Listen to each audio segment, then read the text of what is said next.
Thanks, Monica. Thanks for seeing us, Cammie. Sorry about springing this meeting on you, but we wanted our offshore geologist to kind of walk you through the possible outcomes here. Well, I was unaware that there was any other outcome but one, Tommy. Well, that's why we're here. I'm gonna patch Nate through if it's all right. This is Charles Newsom. He's a geologist who specializes in offshore drilling.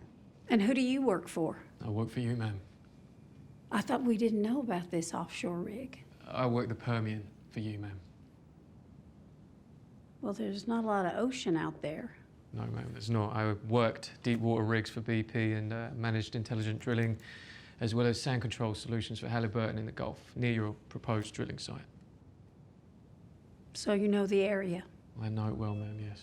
We've got Nate. Okay. Hello, Cammie. Hey there, Nate.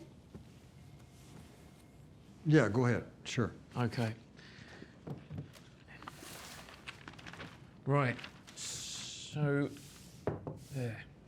Your rig was located right here, and after 8 years of consistent production, the rig attempted to increase output by running deeper by 5,000 feet below the 29,000 feet depth of the wellhead. Now, as it pushed deeper, the well started producing sand and water at pressures greater than the wellhead could sustain, and the rig manager was forced to seal the wellhead and shut the rig down. Now, the question here is, did you push through an isolated pocket of gas, or was this pocket indicative of a much larger reservoir, which was your original geologist theory, one that I tend to agree with, given the number of producing rigs in the region notated on here. But currently, these are mapped as independent pockets of gas and not a larger field. I'm not sure I understand what you're saying. He's saying there's no guarantee No guarantee. that the drill will be successful. You could spend $400 million, have absolutely nothing to show for it. Is that what you're saying? Well, there's never a guarantee. But if there is a larger pocket and you can increase your output at the estimated tenfold, then you're measuring the output in the trillions, not the millions. Can someone help me understand that? Well, a rig that generates 150 million in profits generates billions over the same time period. Well, that sounds like good news. Why the serious faces? Cammie, you must understand, the likelihood of a successful strike at the initial site is 10%. A 10% chance of rain is no chance at all, as you know. We could be chasing this field for the next decade and never find it. We believe the reason Monty didn't drill was that he felt a litigation against the insurance company was a safer strategy. Hence, investing the money and seeking returns of between 12 and 17% year over year to essentially pay the settlement. Well, how much is the settlement? That's undetermined. We would, of course, extend litigation for as long as possible, say 3 or 4 years, and litigation costs would be in the $10 to $15 million range per annum.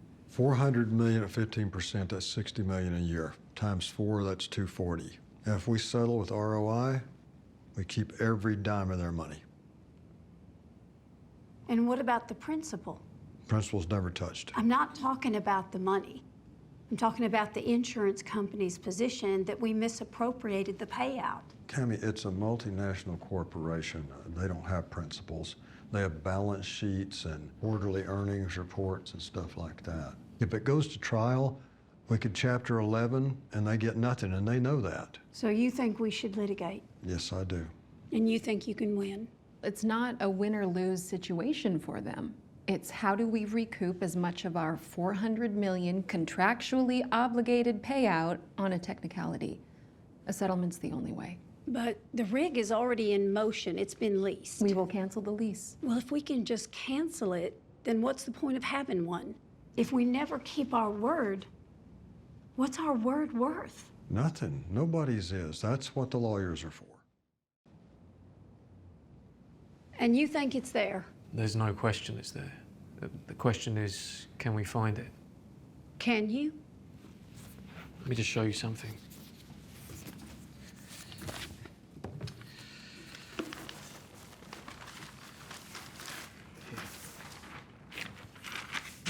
You see this? Could this be water? Maybe. But that would require water to defy gravity. Gas defies it already. You think that's gas? I think that's gas.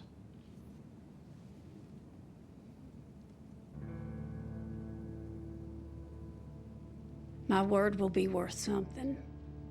Go find it.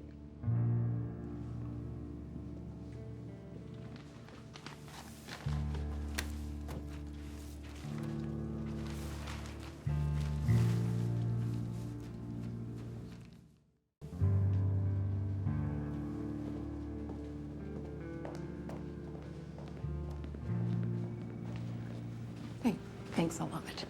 You asked me to explain it, so I explained it. I said, explain it? Not sell it Yeah, like a fucking timeshare? You know, me personally, I prefer the relationship to evolve just a little bit further before I start fucking lying for somebody. We don't have a relationship. We had sex, and we won't be doing that anymore. I see what promise it's you. like with you. I do what you say, your way, or you just sever the relationship. What a lonely woman you're gonna be.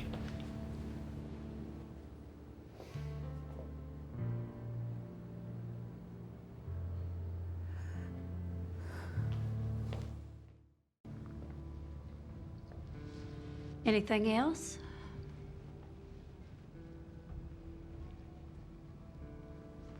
Cammy, You disagree.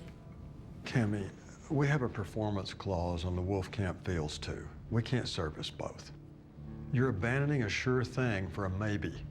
But like you said, it's your company. Who knows? Maybe you're right. Tommy?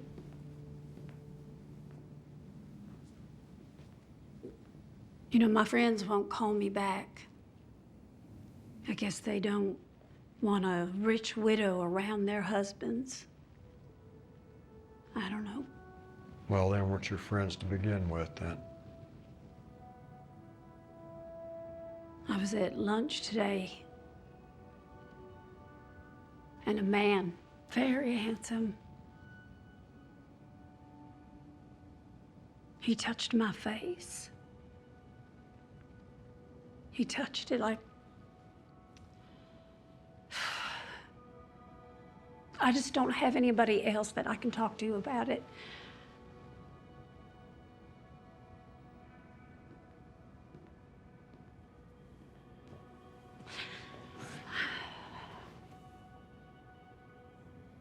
Why don't you let me sell this thing for you? Get yourself a big house on the beach. Hire some cabana boys to rub coconut oil. Yeah.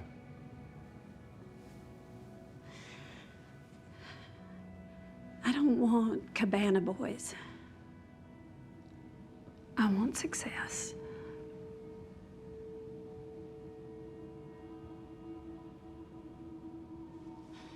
Get that from